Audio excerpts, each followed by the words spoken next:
Esperemos un ratito que los voy aceptando a los chicos que están entrando y ya seguimos.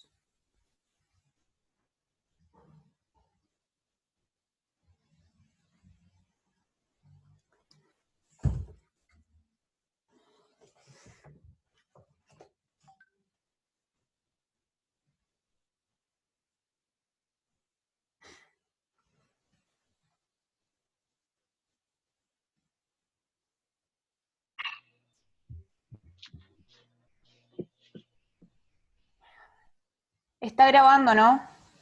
Por las dudas les consulto. ¿Les aparece como si estuviera grabando? Genial. Por las dudas, porque por ahí nos ha pasado de que puse para grabar y no se grabó la clase.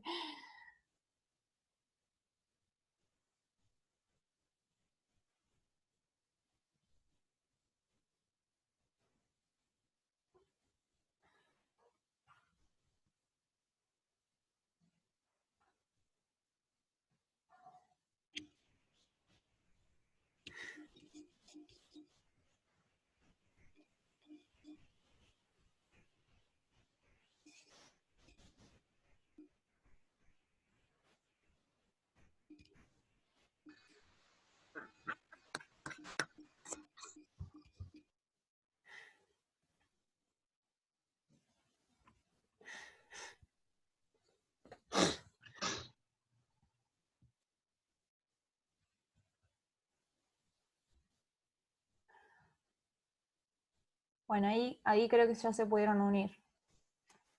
Así que ya retomamos.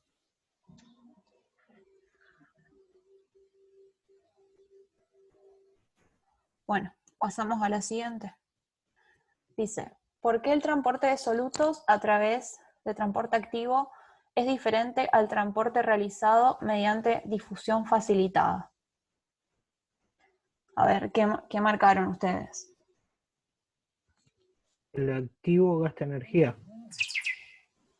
No sé si era una de las consignas. Está bien lo que estás diciendo, pero no era en la estos consigna. casos no tenés esa opción, pero está bien lo que estás diciendo. Igual está bueno aportar cosas extras, así que no hay problema, bienvenidos los aportes. La tercera opción. La tercera opción dice, el transporte activo mueve el soluto en contra de su gradiente electroquímico, eso es correcto. Eso mismo. ¿Marcaron alguna más? Yo marqué la última también. La última dice, el transporte activo permite el movimiento de moléculas polares. La verdad que esa no la habíamos marcado, no la habíamos contemplado, sin embargo, puede ser correcta también. O sea, ahora Yo que lo puse por una cuestión de que atraviesa una membrana con un centro hidrofóbico, entonces, por eso. Oh, capaz me estoy confundiendo. Sí, pero eso tiene que ver más con qué tipo de transportador, porque por ahí el transporte de sodio-potasio, que es un transporte activo, la TPasa no es un transporte de una molécula polar, me parece. claro, porque Para en mí la realidad segunda... una molécula polar sería, por ejemplo, el agua, y el agua atraviesa la membrana por ósmosis.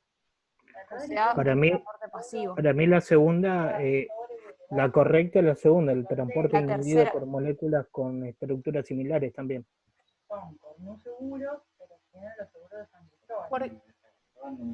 ¿Por qué inhibido por moléculas de estructura similar a la de soluto?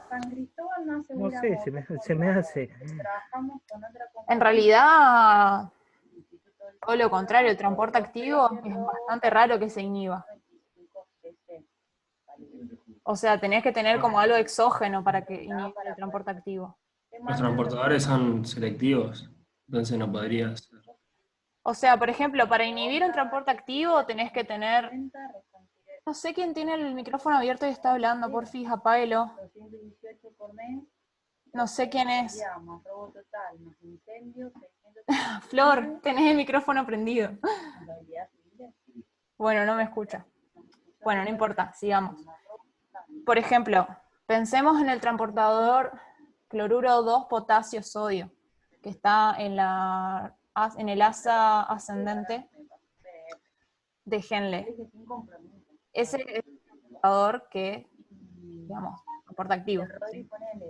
Vos lo podés inhibir, pero, por ejemplo, con furosemida, que es un diurético, pero, o sea, eso es algo exógeno que se agrega al cuerpo, pero naturalmente digamos, no lo inhibís. Nosotros las respuestas que pusimos como correctas es la primera, que dice difusión facilitada. De difusión facilitada se satura a altas concentraciones de soluto. ¿Por qué?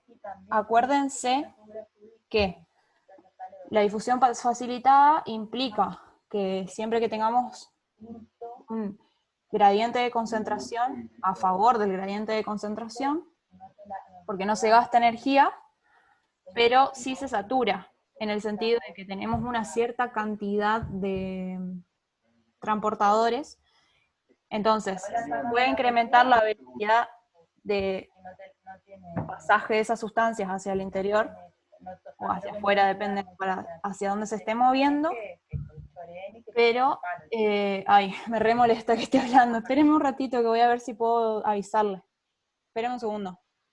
Pero bueno, no sé. Pero es la... O sea, yo ya sé que soy metida, pero... Ah, no, borré la conversación porque me hizo enojar. Y pero yo borro las conversaciones.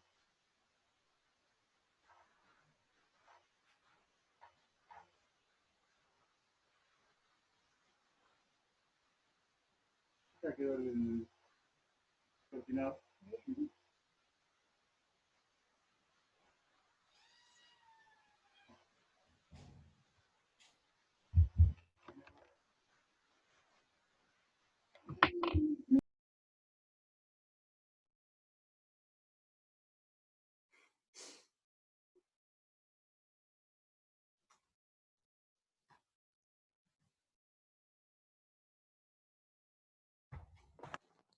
Disculpen, bueno, estas cosas pasan en la virtualidad. Volvemos, ¿me escuchan? Sí, sí. Ah, Sí, bueno, sí. genial. Empezamos, volvemos. Dice, la difusión facilitada se satura a altas concentraciones de soluto. Acuérdense que en la difusión facilitada nosotros teníamos transportadores a través de los cuales se movían sustancias a favor del gradiente de concentración, ¿sí? Entonces, nosotros podemos aumentar la velocidad de ese transporte, pero tengan en cuenta que hasta cierto punto se puede aumentar esta velocidad, porque es como que si fueran personitas esos transportadores. Nosotros hasta cierto punto podemos realizar más actividades con mayor rapidez, pero llega un punto en el que nosotros nos saturamos, o sea, podemos seguir haciendo esa actividad hasta cierta velocidad, pero no podemos hacerla más rápido, porque tenemos dos manos nomás. Entonces, a esos transportadores les pasa lo mismo. Ya cuando se supera cierta concentración o cierta cantidad de actividades, para pensarlo como si fueran personas, no se puede hacer más rápido que eso. Solamente se puede, la curva llega hasta un punto en el que se satura, eso significa, ¿sí? Y esa es una característica que tiene la difusión facilitada, ¿sí? Y en cambio el transporte activo mueve el soluto en contra de su gradiente de concentración, que esto lo habían dicho, ¿sí? Que eso también es una diferencia, ¿sí? Esto que uno de los chicos había dicho que es inhibido por moléculas con estructura similar a la del soluto, o sea, no la marcamos por el hecho de lo que hablaba recién. O sea, en realidad eso se inhibiría solamente cuando tenemos una sustancia exógena, pero naturalmente eso no pasa, ¿sí? Después, el transporte activo permite el movimiento de moléculas polares, es por eso que yo les decía, que en realidad generalmente mueve iones, ¿sí? Suele movilizar iones como el potasio, el sodio. Molécula polar sería el agua, por ejemplo, y el agua atraviesa la membrana por ósmosis. ¿Sí? ¿Quieren agregar algo más de esto? Ahí se pudo unir Josu. Que el agua es la única que atraviesa la membrana, o por ósmosis, o sea, de las moléculas polares. ¿Qué otra molécula polar se te ocurre que podría pasar por transporte activo? No, la verdad que no sé, pero, o sea... Acordate. Pero el agua, o sea, era una excepción que atravesaba la membrana por difusión Pero simple. acordate esto, la definición de molécula polar es una molécula que en realidad no tiene carga, no tiene cargas definidas, sino que son tendencias a que en una molécula vos tengas una parte que esté como más positiva y una parte de la molécula esté como más negativa, pero en realidad no son cargas reales, ¿sí? No son cargas netas. Eso es una molécula polar. Pero bueno, o sea, si se te ocurre alguna molécula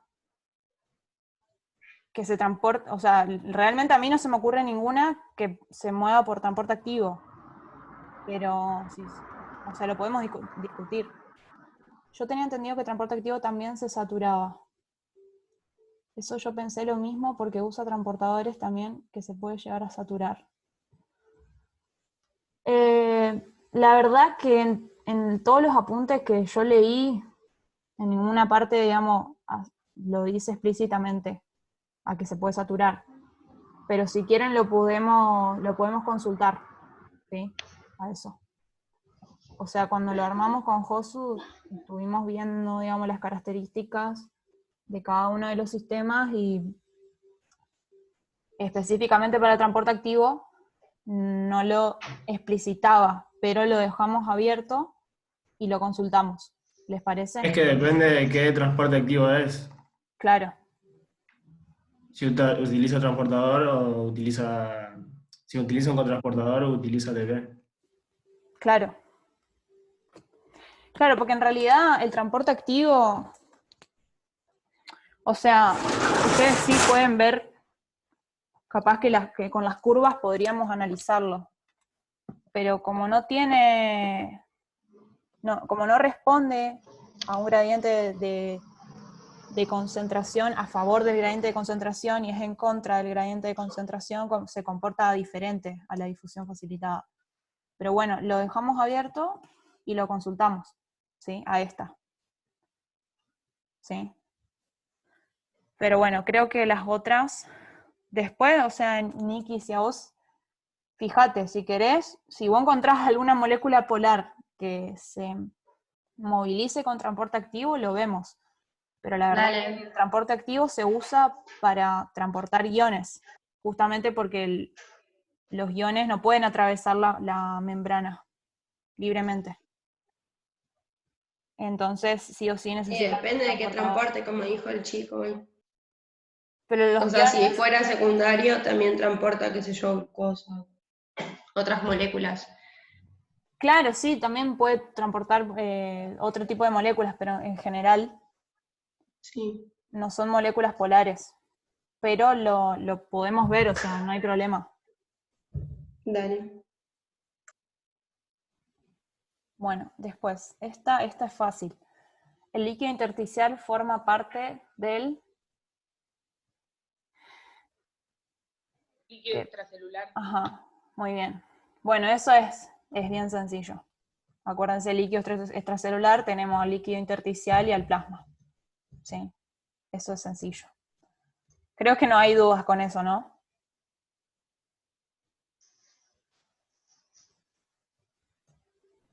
Eso es bien teórica la pregunta. Ay, perdón, lo pasé sin querer. Bueno, a ver.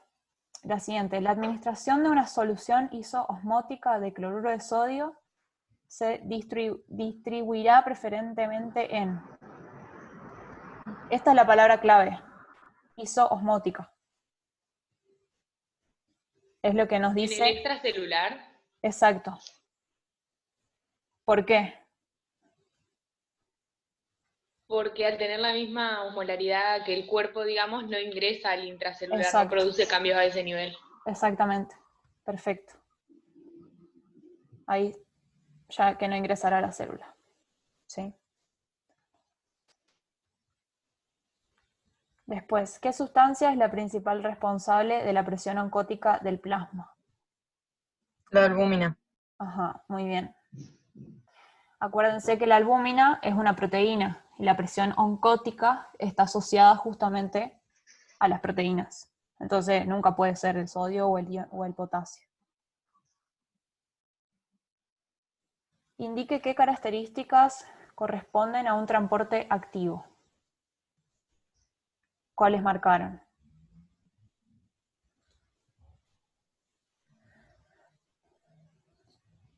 Proceso que requiere energía, Ajá, muy bien. utiliza proteína transportadora, ¿Mm? mueve soluto en contra de su gradiente. Exactamente. Perfecto.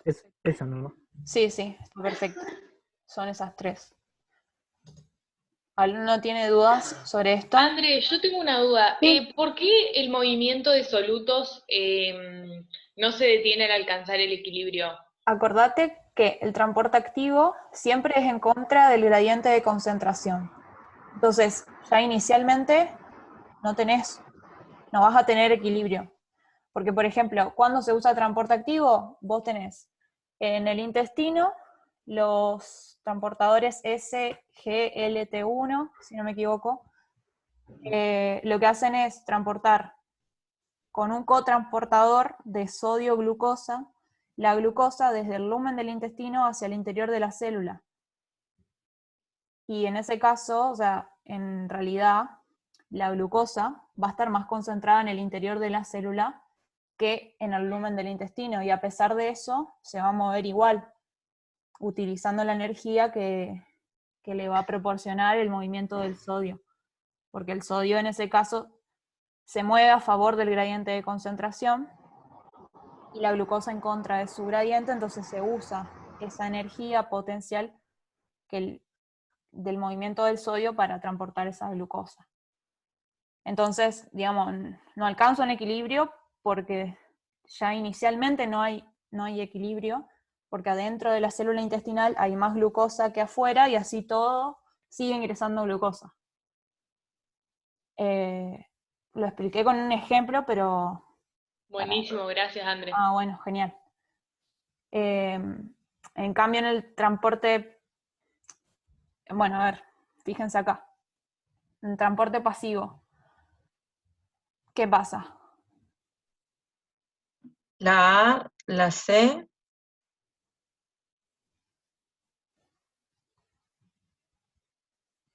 y la El E son las movimiento del correctas. soluto se detiene al alcanzar el equilibrio. ¿Y la F? Y la F. Exacto. Fíjense, es un proceso que no requiere energía, perfecto. Después me dijiste, utiliza proteínas transportadoras, y la F mueve los solutos a favor de su gradiente de concentración, y el movimiento del soluto se detiene al alcanzar el equilibrio. Perfecto. Acá un paréntesis muy importante. Acuérdense que nosotros en el transporte pasivo tenemos varias clasificaciones. Tenemos, por ejemplo, la difusión, tenemos la ósmosis, tenemos la difusión facilitada, ¿sí? No todas ellas implican la presencia de proteínas transportadoras, algunas sí, otras no. Entonces, eso simplemente tener en cuenta que, por ejemplo, la difusión facilitada sí implica la presencia de proteínas transportadoras, sin embargo, la difusión no implica la presencia de proteínas transportadoras, pero asumimos que es válida la respuesta porque uno de esos tipos de transporte pasivo sí utiliza proteínas. Un paréntesis solamente para aclararlo, ¿sí? Para no confundirse. Acá tienen marcado lo mismo que ya dijeron, perfecto. ¿Alguna duda de esto?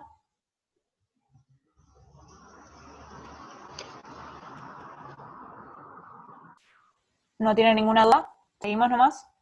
No, seguí Ah, nomás. Bueno, responda verdadero o falso. Dice, las proteínas transportadoras forman un poro abierto que comunica el LEC con el LIC. Falso. Exacto. Es falso. Porque el poro no está abierto. O sea, si bien Exacto. Exactamente. Porque solamente vos tenés un poro abierto, como dice ahí, cuando tenemos una proteína canal, digamos. No las proteínas transportadoras. Las proteínas uniportadoras están involucradas en el movimiento de un único tipo de soluto. verdadero. Muy bien. Una pregunta ahora les hago a todos. ¿La proteína transportadora está presente en qué tipo de transporte? ¿Pasivo o activo? Activo. Ajá, muy bien. Perfecto. Transporte activo. Las proteínas cotransportadoras están involucradas en el movimiento de un único tipo de soluto. Falso. Ajá, esa es falsa. Claro, porque si la anterior era verdadera, claramente la cotransportadora. Además, les muestro un truco que yo siempre uso para acordarme de esto, o sea, lo hace mucho más sencillo. Uni indica un solo tipo de soluto. Co, transporte, que se ¿Qué dices? transportan al mismo tiempo dos. Co como compañeras, ¿sí? Por ejemplo, un cotransporte sería el ejemplo que yo les dije hoy Fue de línea. de la glucosa con el sodio, ¿sí? Y después, acuérdense que después dentro de las cotransportadoras tienen una subclasificación antiportadoras y sin portadoras. La te pasa, no les voy a decir todavía la clasificación porque si no les respondo las siguientes consignas. La te pasa sodio-potasio es un ejemplo de cotransportador sin portador. ¿Verdadera o falsa? Falsa. Muy bien. Está transportador. ¿Por qué? Es antiportador. Muy Un bien. antiporter. Exactamente. Antiporter significa que una sustancia se mueve en un sentido y la otra sustancia se mueve en otro sentido. Una a favor y una en contra del gradiente, creo que era. El potasio entra En y el sodio realidad, sale. en realidad la te pasa, acordate que los dos están en contra. Ah, es verdad. Sí. ¿Sí? Ese caso sí. Eso depende del tipo de transportador. En la te pasa, tanto el sodio como el potasio se mueven en contra de su gradiente. Por eso es con gasto de energía, con gasto de ATP. Acuérdense que vos tenés los transportadores tipo secundario y los primarios. Uno de ellos es con gasto de ATP y el otro es utilizando la energía potencial que tiene los iones al movilizarse. La te pasa sodio-potasio es súper importante, tiene gasto de energía, ¿sí? Es con gasto de ATP. El transportador sodio-glucosa, ese que ya nombré, es un ejemplo de cotransportador sin portador. ¿Verdadero o falso? Verdadero. Exactamente. Es verdadero. ¿Por qué? Porque transporta el sodio y la glucosa en una misma dirección a favor del gradiente del sodio y en contra del gradiente de la glucosa. Muy bien. Perfecto. Perfecto. Esto, chicos, yo les recomiendo que lo estudien bien, porque son cosas bastante sencillas y que en los exámenes aparecen un montón y suman un montón de puntos con estas cosas. Así que estúdiense bien los transportadores porque lo toman un montón. Bueno, este ejercicio es bastante fácil, por fin uno fácil. Para cada una de las situaciones citadas a continuación, indique si está ejemplificando la propiedad de especificidad, competencia, saturación del transporte mediado por transportadores. 1. El transporte de glucosa disminuye en presencia de galactosa. ¿A qué capacidad o característica corresponde? Competencia. Muy bien, perfecto. Fíjense, ya que la galactosa compite con la glucosa por los mismos transportadores. ¿Sí? Bueno, 2. La maltosa inhibe el transporte de glucosa. También competencia. Muy bien, perfecto. Porque también compiten por los mismos transportadores. Los transportadores GLUT movilizan exosas, pero no el disacárido maltosa. Especificidad. Muy bien, perfecto. Porque solamente movilizan un tipo de sustancia, que en este caso serían las exosas. Acuérdense, la exosa sería un monosacárido, ¿sí? En cambio, la maltosa es disacárido. O sea que está formado por 2 moléculas de monosacáridos. La velocidad del transporte no puede incrementarse aunque siga aumentando la concentración de sustrato.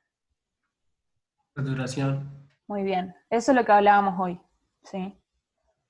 Y la última, un transportador moviliza a un único tipo de molécula o a un grupo de moléculas estrechamente relacionadas. Especificidad. Muy bien, perfecto. Fíjense, porque moviliza a unas moléculas y no a cualquiera. O sea, no a cualquier molécula. Bueno, esta era bastante complicada, también había que hacer cálculos, así si quieren paso a explicarlo directamente. Porque por ahí si lo quieren decir, Dale, mejor. ¿sí? Bueno, fíjense. Sí, mejor. Calcular la presión osmótica efectiva para la siguiente solución a 40 grados centígrados. Ay, esperen, voy a ver si lo puedo correr hasta 40 grados centígrados. La constante de los gases es esa, con una osmolaridad de 1,85 milismoles de cloruro de sodio. Bueno. Nosotros tenemos la formulita de la presión osmótica efectiva, sería G, que corresponde al número de partículas por mol, C corresponde a la concentración de los solutos, o sea, la molaridad, la R corresponde a la constante de los gases ideales, y la T corresponde a la temperatura absoluta, que la vamos a expresar en Kelvin. ¿Sí? Bueno, entonces, G, número de partículas por mol, estamos hablando de una solución de cloruro de sodio. El cloruro de sodio se disocia en 2, entonces la G sería igual a 2. Después, C corresponde a la molaridad. Acuérdense que la molaridad es igual a la osmolaridad dividido el número de partículas por mol.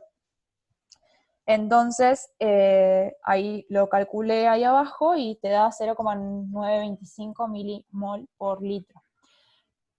Fíjense que en realidad G por C corresponde a la osmolaridad. O sea, ustedes lo pueden reemplazar explícitamente como está la formulita ahí, o también pueden decir directamente osmolaridad por R por T. Es lo mismo, ¿sí? Lo pueden hacer como tengan ganas. Entonces los puse así explícitamente para que sea lo más parecido a lo que tienen en los apuntes, porque si no es como que uno con las unidades se empieza a marear y no sabe de dónde salieron las cosas, así que traté de ponérselos lo más completo posible, con las unidades y todo. Además, después, la constante de los gases la dividí por 1000, acá tienen, acá abajo, la dividí por 1000, porque fíjense que está en mol por Kelvin, y lo tenés que tener en milimol. Entonces, para que lo tengas en milimol, lo tenés que dividir por 1000, entonces ahí te queda 8,2 por 10 a la menos 5, que bueno, que se los puse así, se los escribí así, para que sea como más visualizable. Y es reemplazar nomás en la fórmula, o sea, en realidad, cuando uno lo tiene así, ¿qué? Perdón. No, perdón, no me di cuenta que tenía el micrófono Ah, abierto. no pasa nada, realidad no pasa nada. hay que multiplicar todo lo que... Claro, exacto. Y después transformar los Kelvin, acuérdense, dice 40 grados centígrados, lo tiene que sumar los grados Kelvin. Se multiplica todo y ahí te dan atmósfera. O sea, en realidad es más difícil darse cuenta de cómo manejar las unidades que hacer en sí el ejercicio. No es tan complicado, pero por ahí darse cuenta de cómo se llega a las unidades es lo que cuesta un poco. Así que para solucionárselos directamente les anoté todo, los cálculos. Me sumo a esto. Hola, ¿cómo Sí, andan? Josu. Hola amigo, ¿cómo andás? ¿Pudiste conectarte? Perdón que Sí, perdón que llegué tarde, tenía un par de cosas que hacer. ¿Cómo andan, chicos? De Bioquímica y Nutri. Sí, la idea, en general, los parciales y en los finales de fisio, siempre vamos a tener ejercicios así, medios pagos, por así decirlo, donde tenemos que reemplazar nomás los números por la fórmula y ya directamente da un resultado fácil. Tiene esto la materia que no complican tanto con problemas, sino que intentamos aplicar las fórmulas. Son ejercicios también para sumar puntos en el momento de los exámenes.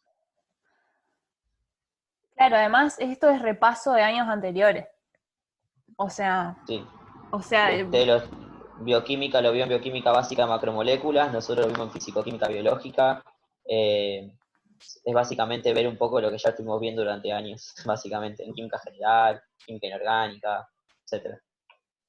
Bueno, seguimos entonces, ¿no les queda ninguna duda de esto?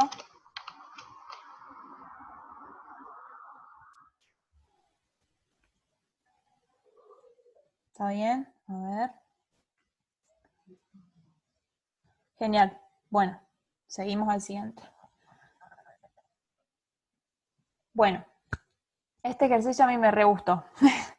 Indicar cuáles son las características de... El primero, vamos con el potencial de acción. ¿Qué marcaron?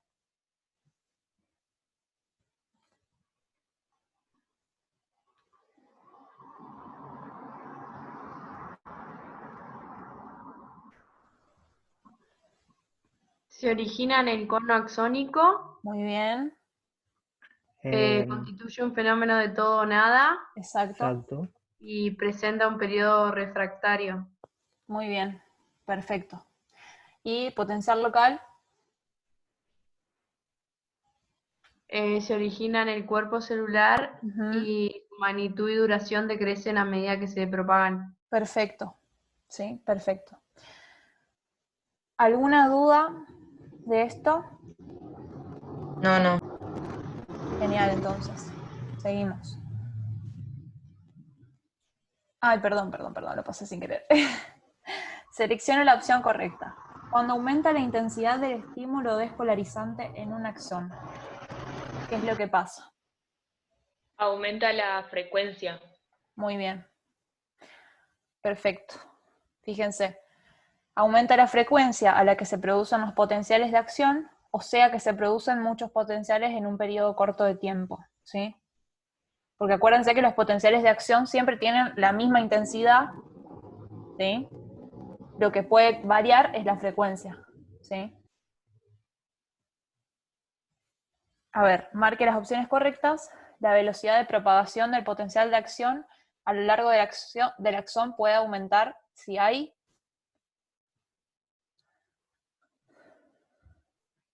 Son dos. Ahí puede ser mayor resistencia de la membrana a la fuga iónica. Sí, perfecto. Sí, porque eso estaba dado por la vaina de mielina, ¿no era? Sí, perfecto. Perfecto. Y a mayor diámetro del axón. Muy bien. También se aumenta la velocidad. Muy bien, perfecto. Acuérdense que depende del organismo del que estemos hablando. Algunos organismos están adaptados a utilizar, por ejemplo, una vaina de mielina como ser en los humanos. En cambio hay algunos organismos como los calamares que tienen axones gigantes y están adaptados con un mayor diámetro para evitar que se...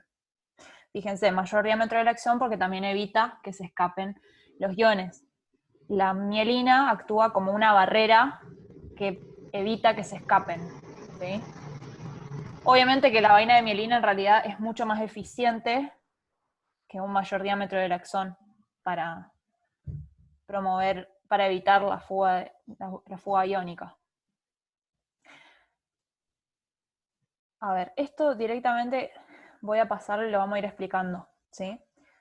Fíjense, dice, la actividad sináptica puede ser modificada. Asocie las definiciones con cada una de las formas de inhibición. Tenemos acción presináptica. La primera sería, una neurona inhibitoria hace sinapsis con una colateral de la neurona presináptica e inhibe selectivamente a la diana. O sea, esto es importante cuando nosotros decimos que inhibe selectivamente a una diana, porque no es que inhibe a todas, ¿sí? Sino que inhibe a alguna en especial. Una neurona inhibitoria disminuye la liberación del neurotransmisor, ¿sí? O sea, o evita directamente la liberación del neurotransmisor y permite una modulación selectiva de las neuronas colaterales y sus dianas. En cambio, cuando nosotros tenemos una inhibición postsináptica, todas las dianas son inhibidas, ¿sí? O sea, acuérdense que la diana sería el órgano que después tendría que ser estimulado por las neuronas.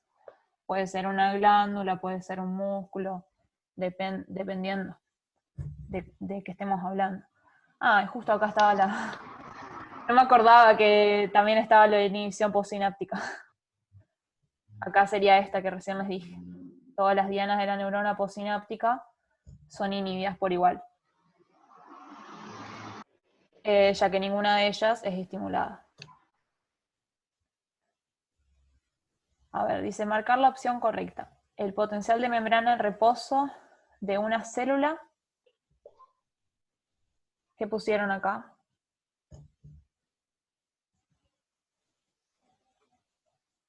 La opción A. Depende de la mayor permeabilidad al sodio que al potasio.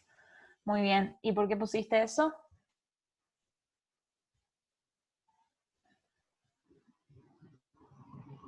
Porque hay más canales de fuga de potasio que de sodio en la membrana. Exactamente. Exactamente. Hay más canales de sodio de fuga de potasio, de fuga de potasio que de sodio. Y justamente, acuérdense que eso hacía que el potencial de reposo de membrana, que era menos 70 milivoltios, sea mucho más cercano al potencial de equilibrio del potasio, que es igual a menos 90 milivoltios. En cambio, el potencial de el potencial de equilibrio del sodio era más 30, o sea, estaba mucho más lejos, ¿sí? Tiene que ver con esas dos cosas. Acá lo tienen aclarado.